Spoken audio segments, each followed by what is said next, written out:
Peel Region, home to 1.5 million people in Mississauga, Brampton, and Caledon, just west of Toronto. We will see 31,000 newcomers to the region in 2024. I'm Melissa, one of the faces from the 2009 documentary Spaces and Places, which told the story of homelessness in Peel. I was one of those statistics. Today, I'm one of the lucky ones. I beat my addiction, found housing, then a home. I'm a producer and contributor in society and the economy, with a growing family. It has been 14 years since Spaces and Places. What has changed for the homelessness and poverty crisis in Peel Region since 2009? The story isn't good.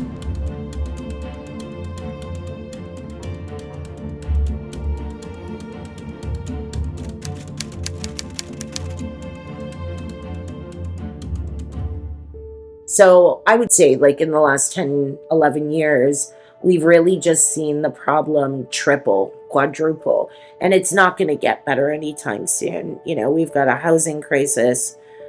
We've got an immense, like a huge gap and disparity between like middle class and poverty rates. And we also have, you know, health issues. Our illicit market is poisoned, so we're seeing increased deaths. So it's kind of like all these things crashing together and creating this perfect storm where people are being forgotten. Yeah, things kind of snowball, you know, one on the top of the other, and it's very easy to get homeless. I never realized, or I never thought I might be in this position, but it just happened. Before you know it, you know, you are homeless, you are on the street. I became homeless when my domestic violent relationship got very out of control, and my ex-husband and my children and I were living in the Peel family shelter, and things broke down, and my children ended up moving with CAS into a foster home, and then everything just kind of spiraled out of control at that point, and I found myself on the street. I don't sleep. I don't sleep because I don't feel safe closing my eyes on the street. And it's just something I learned to do. But when I do have a chance to sleep, I come to Grace Church, and they have cots for people that need a couple hours here and there. I'm living in a one-bedroom apartment with my dad, who's got dementia, and I live in the living room. He lives in his bedroom. I'm living in a tent, buddy Jeff. The government needs to step up to affordable housing, straight up. You know, like you got all these buildings here. You got 1,200 units and 180 tenants. You know, come on.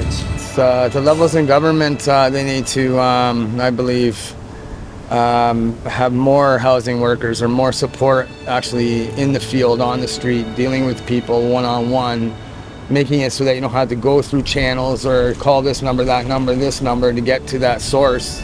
I believe the levels of government need to, again, they need to get out and come down to our level to see what it's like being homeless. So many people don't realize they're one step away from being out on the street. I had a lot of money at one time, and within a year I lost it all and I was on the street. I never thought I'd be here. Get these city councils out of their offices and go out into the community, spend a night if they have to, just to see exactly what we endure and what the rest of the community endures.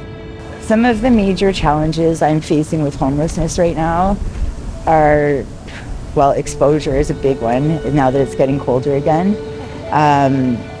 Like during the day it's warm and at night it's freezing, so I don't have like one particular place I'm staying in.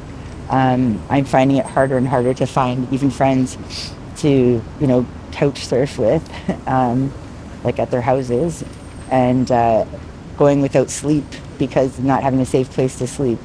What everyone living with homelessness and poverty wants you to know is that they are people, not numbers, not statistics, not cases, but real people. Just think of your mother or your father or your children in that situation. How would you want them to be treated? A bottle of water doesn't cost anything. A hello doesn't cost anything.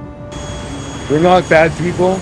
You know, some of us may be addicts, some of us maybe have mental issues or whatever the case may be, but we're not bad people. You know, notice the people that are on the street that are homeless. They're humans. It doesn't matter the race, the color, you know, the level of society that you're in. Just recognize that, you know, one day this could be you. I would like to, for people stop being judgmental towards the homeless people on the street, because homelessness is it's a real thing, and it's getting worse and worse as the time goes. We're not, just because we're on the street, we're not bad people. We're not gonna rob you, we're not gonna steal from you, we just ended up in a bad situation, but I've met some of the best people I've ever met in my life here. We're good people, just having a rough time. Stop judging us, we're just out here trying to survive. This could be you, and it might just be in a year or two, so. No matter what place you come from, everybody deserves shelter, safety, food, basic needs. So I think the government really needs to take a hold of this and take it a lot more seriously, because maybe many of you don't know what it's like to be in my shoes, but I once had a nice job with a big salary and a home, and I don't anymore, because it can change just like that, and you just don't see it coming, really. So